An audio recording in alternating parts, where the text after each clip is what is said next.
Alright, here it is. Currently running a VF52 on 21 PSI, made 331 wheel horsepower on E85.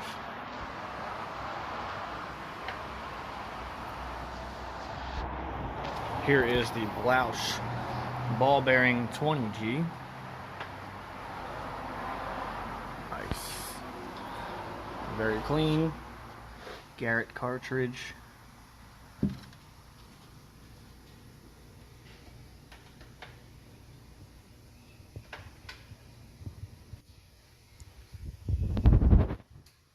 Internal wastegate. This is a 8-centimeter exhaust housing going on a 2-liter.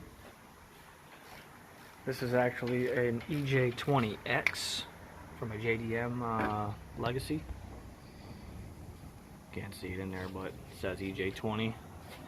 So we're gonna get the intercooler pulled off, the downpipe off of there, all the coolant lines and all that off of there, and then we're gonna pull the old turbo out and start putting the new one in.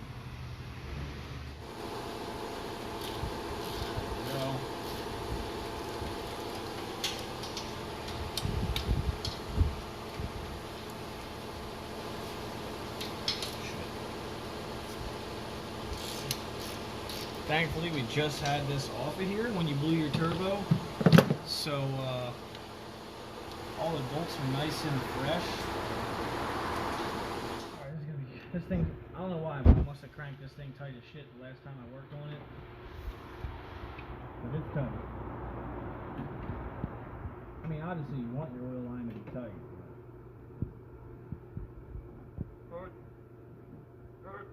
Oh shit. Oh shit. This ain't good, Keith.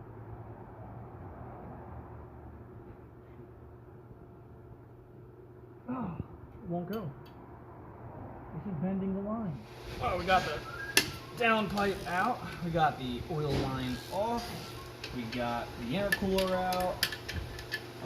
Got the coolant lines disconnected. This turbo is basically ready to come out. And then we'll be able to compare the sizes of the two and then put the new one in. Alright, so on the left side here we've got a stock VF52. It does have a billet wheel in it, which is nice, and it does spin very smoothly because it's only got like 100 miles on it, ironically. And on the right we've got a ball bearing 20G, which you saw earlier in the video. The inlet on the VF52 is exactly 2 1/4 inches.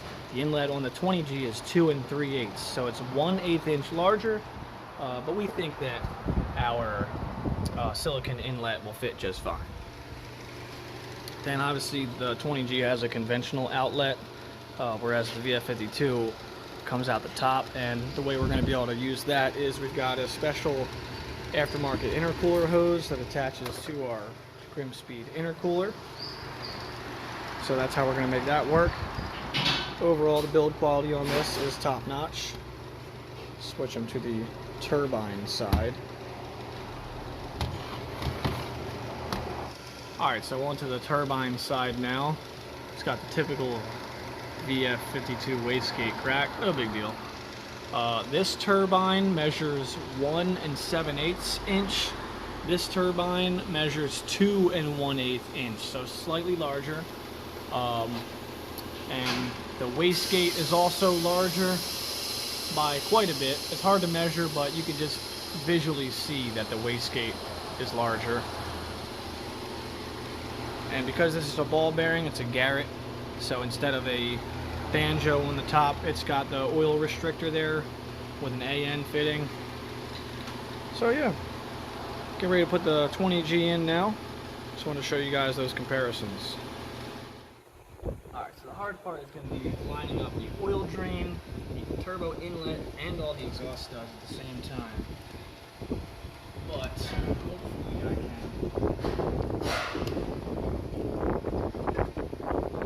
That's not good.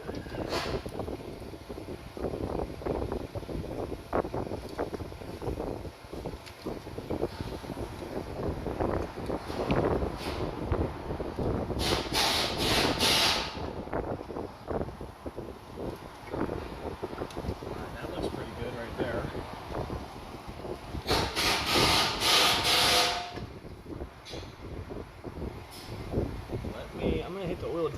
little bit of silicone spray because it's kind of just pushing it out of the way, but with some silicone it might go on easier.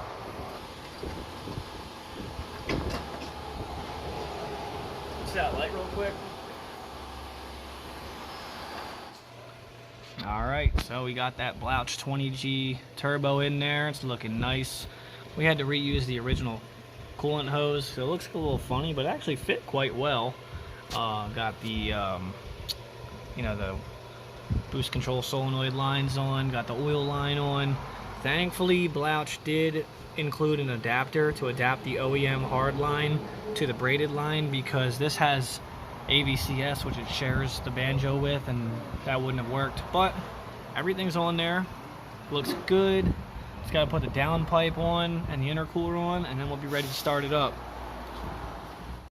in a minute. Nah, I can't. It's gonna be rattling like crazy. So the exhaust isn't pulled up. All right, we'll tighten it up. All right, got the turbo in there. Thing looking nice. Got this hose here lets you fit the STI style turbo with this top mount. It's a big old, does a 180 bend. Hooks up there. Everything is good. We ran it for a minute, no leaks.